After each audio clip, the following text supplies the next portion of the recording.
down, my favorite core exercise is the transverse rotation. So with that, you're gonna need a band or a cable and just a handle. We're gonna set this guy up so we're about pec to shoulder level. And then from there, we're gonna get into a nice bilateral stance. So I'm gonna go ahead and start with that handle kind of right at my sternum, just so I can kind of get balance with my posture here. I wanna make sure I'm not in some like kind of weird position here.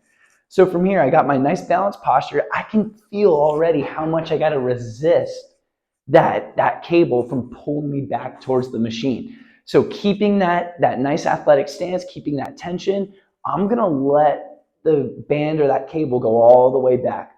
From there, without moving my hips, I wanna see, can I turn my upper body towards the cable just a little bit, right? So I'm straight, bringing it back in, rotating into it a little bit. Now, right from here, I didn't move my hips and just got that thoracic rotation.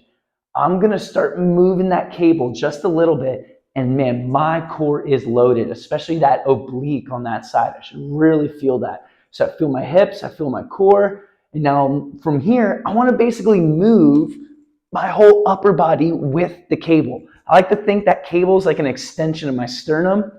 So I kind of rotate in, I move it just a little bit, I feel the load of my body. Now, keeping the tension in my hips, keeping the tension in my core, I want to go through that motion.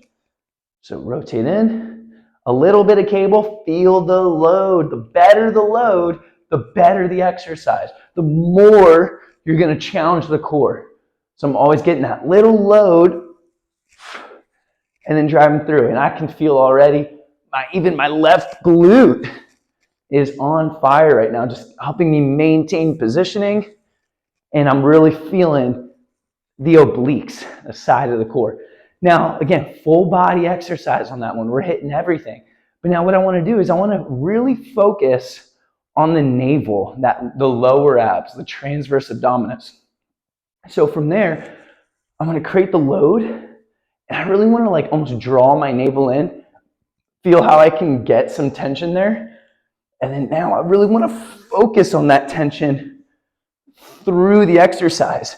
That muscle is almost like a natural weight belt. Like it's gonna cinch in, kind of tighten up the core, support the low back, and just allow the hips and the rest of the core to really do the work.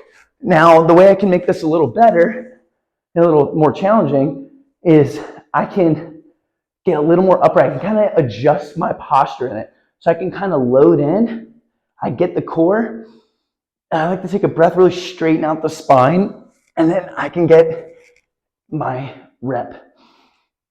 The more I kind of straighten out the spine, the more I'm going to stretch the core, and now I'm lengthening the core and allowing everything to work. The more I kind of stay crunched into it, they're staying in this shortened position. They're not really working too much. I want to load the core, lengthen the core, and then go through the rep. So load the core, lengthen it, then go through the rep. That's the best way to do this exercise. So go ahead, give that one a shot. Remember, do both sides, always training both sides with that functional movement. Let me know what you think.